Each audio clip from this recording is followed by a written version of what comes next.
If Steph does not play, I give Houston the better shot, Stephen A., to rise up and just pride alone to win one game at home against Golden State. I believe Golden State will sweep this series, but if the Rockets are to win one game, it will be tonight. Thompson the inbound. Ariza will defend the inbound. Green off his foot. Rockets are going to win it. If you guys are working for the weekend, you're almost there. But first take. Happy Friday. Thank you so much for being with us. Gentlemen, you called it. The Rockets got that one. I don't know if we actually called it, but we gave them a shot. You did. Yeah. You were all right. Yeah, well. Skip Bayless, Stephen A. Smith, Molly Karam, how we doing? We have a lot to get into today. I think Stephen A. has a little bit of a delay, so it'll take a second for him. Is he there? I'm right here. Oh, yeah, we got you. Here we go. All right, let's get right into a lot to discuss here. So, as Steph Curry stated again, the Rockets showed signs of life in Game 3, beating the Warriors on James Harden's go-ahead jumper with 2 seconds to play, winning 97-96. Harden went off, scoring 35 points with 9 assists and 8 rebounds. Klay Thompson went cold, going 0 for 7. According to BPI, the Warriors still have a 97% chance to win the series. Stephen A., how concerned should this Warriors team be? Well, they got to be concerned about Steph Curry, but outside of that, I don't think they have to be concerned about much. I don't think they have to be concerned about losing this series. I don't anticipate that they will put forth a duplicate performance compared to last night.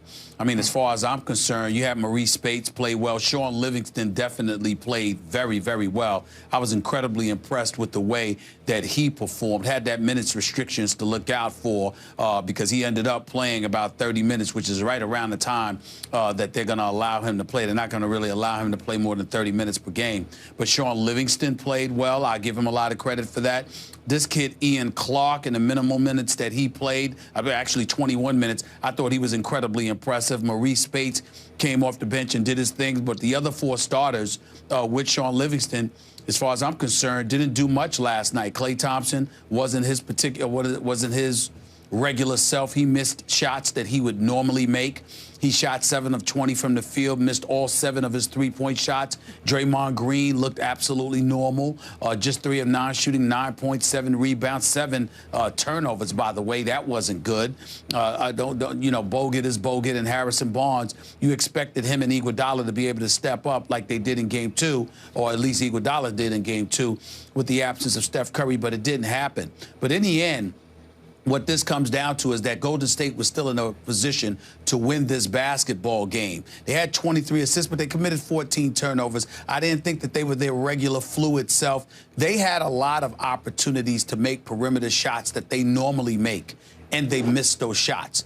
And because they missed those shots, as opposed to being completely shut down by the Houston Rockets, I'm going to sit there and say it's not much to worry about. I thought last night was a game the Golden State Warriors should have won. They were supposed to win, but they weren't able to close the deal because they missed shots they normally make. That last play with James Harden, where he scored on Andre Iguodala, that was a clear push-off, no doubt about it. I totally understand in situations like that you don't make that call if you're an official, because it's happened many, many times where you don't call that against a superstar offensive player.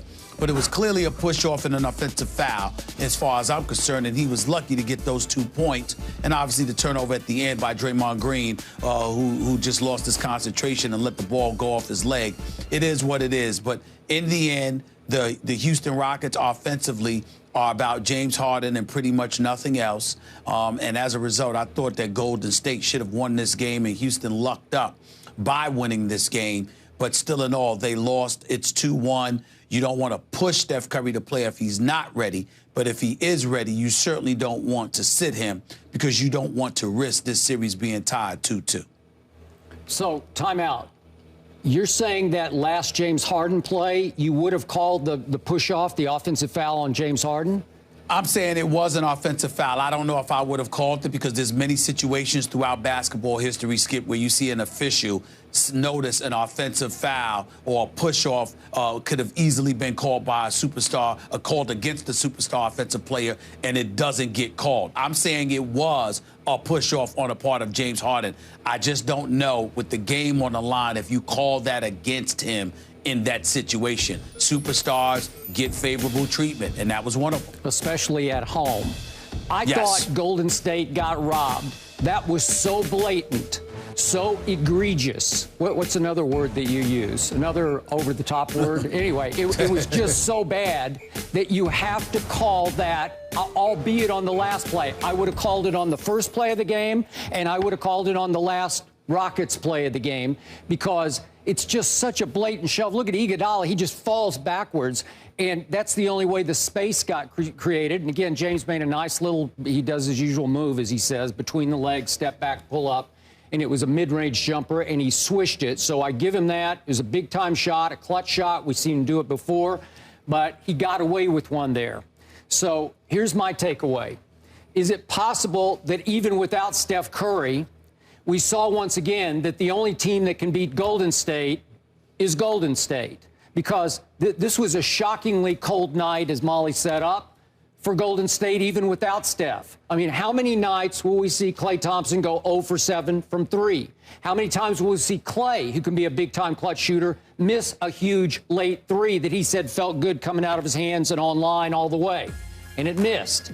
How many times will we see Draymond Green come up as small as he did last night? And I'm not just talking about the final play where he dribbled the ball off his ankle and out of bounds, but I'm talking about the numbers, Stephen A. He goes 3 for 9, 7 rebounds, 7 assists. Again, for anybody else, it would be okay to go 9, 7, and 7, but not for Draymond.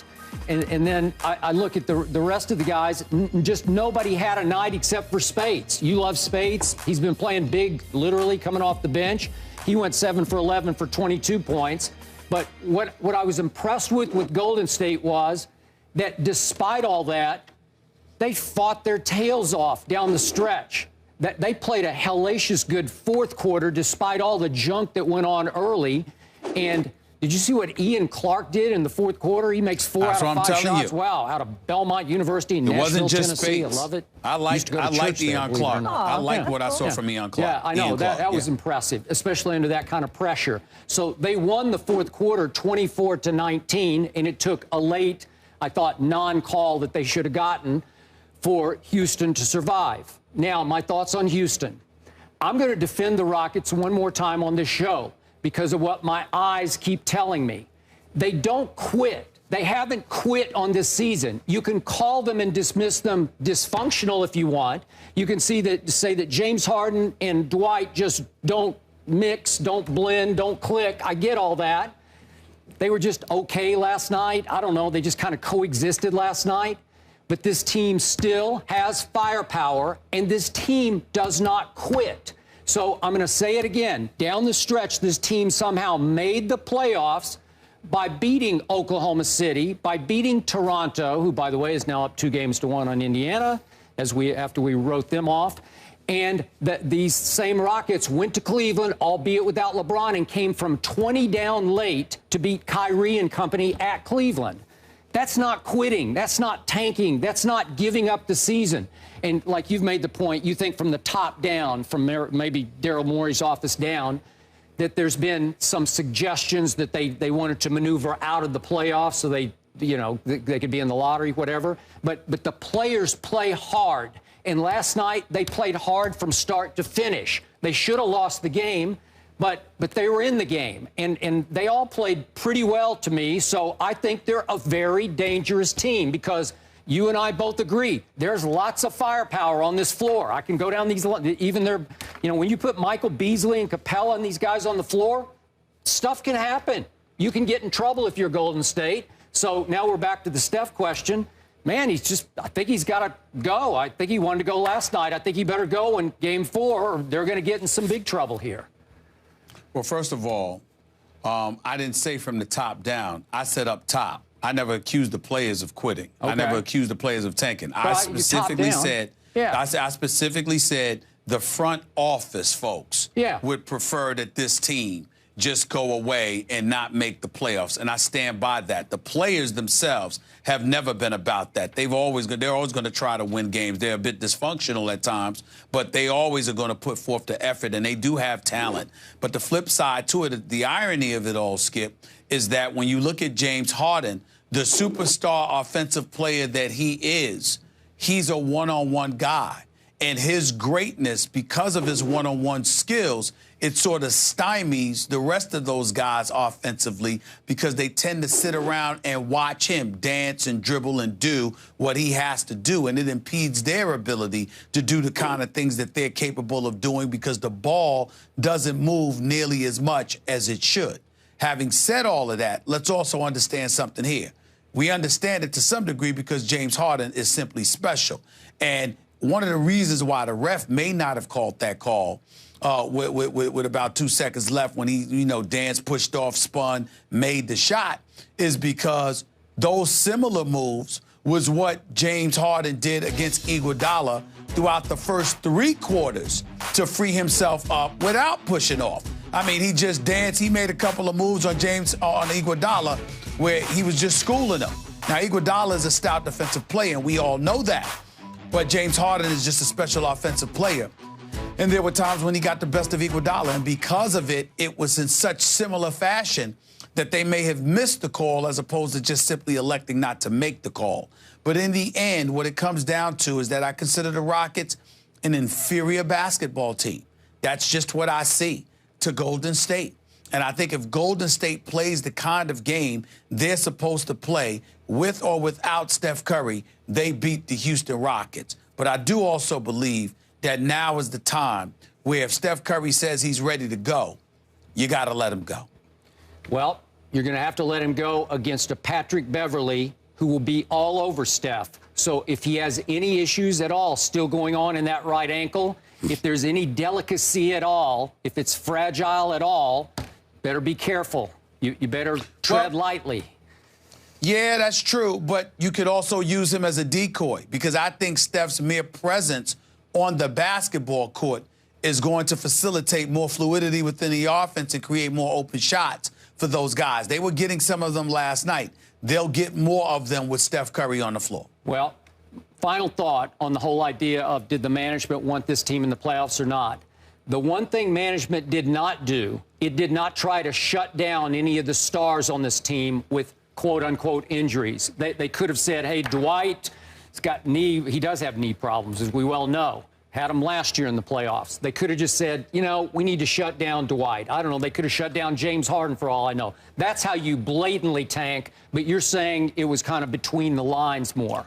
Yes, it was trying to between the lines. It wasn't blatant or anything like that. They were going to let them play. Yep. They weren't going to throw games or anything like that. But they would not have mind if they had missed the playoffs with the way things were going. That's what I said. I'm pretty sure everybody's going to play Game 4 for the Houston Rockets, so it will be interesting. For sure. That one is on ABC 3:30 Eastern on Sunday. Speaking of